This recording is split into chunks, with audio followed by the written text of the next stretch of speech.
destroy the administration of justice. Now that we're talking about all of this, I wanted us to look at the efforts of the security agencies, because we have to tie this to those loose funds, which you highlighted earlier on before the break, and also see if we can have any kind of correlation with the stolen oil, you want to call it, crude oil theft and all of that, because there's no doubt that the terrorists or those who have waged war against the country have some funds from somewhere. Look. So we're trying to look at stolen oil, look at some of these funds that just pop up somewhere when we least suspect. Let me say something that the authorities will not like to hear and nobody is willing to say. Any crime at the highest level that happens consistently for many years like that, unchecked, the authorities are always involved. Let's say it the way it is, except we are fooling ourselves. The crude oil theft has been going on for so many years. They don't steal them with jerry cans. I hope you know that. Where they hide them behind the boot of a car and smuggle them. They are smuggled with barges on the sea, high sea, with tanks and barges, with ships. I hope you know that. But you have a Nigerian Navy that patrols our sea. And so what happens? You have the SSS that's also keeping an eye on that. You have all kinds of agencies that also patrol our sea, the high seas. So where are they when these barges come in, load crude, and go out?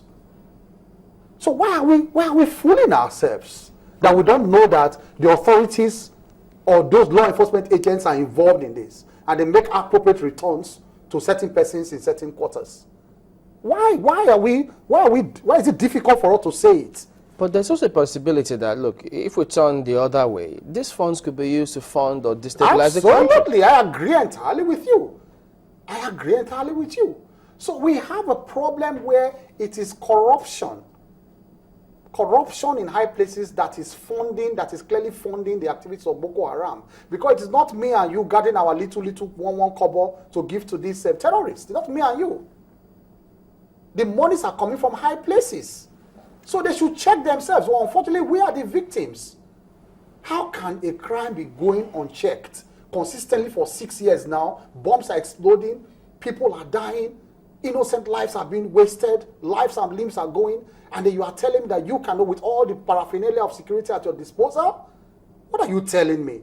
And then you see offensive adverts on television. You play it all the time. Or by 10 o'clock, saying that Americans stood behind their president when 9/11 happened. So stood behind. Stood behind what? Did 9/11 happen 2-3 times in a year? Was not an isolated incident, and after that, they rallied around their president and they changed their border control policies, changed everything. How many terrorist activities have happened since then in America, since 9/11? What should we change? It was not 1 or 2 isolated, the Boston Marathon thing. Immediately they caught the people the next day, remember? Within 2 days, 24, 48 hours, they rounded up those Boston Marathon bombers. Immediately. Because that is how to stand behind the president, because you must have reciprocal action on the part of government. But here, you are saying to stand behind you until you kill me. Stand behind you how?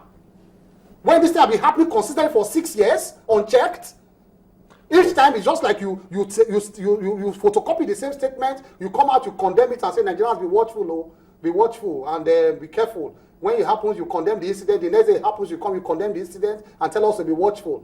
And people are dying. What would you and want? we are not seeing practical, you are not stopping it. Mr. Kiabo,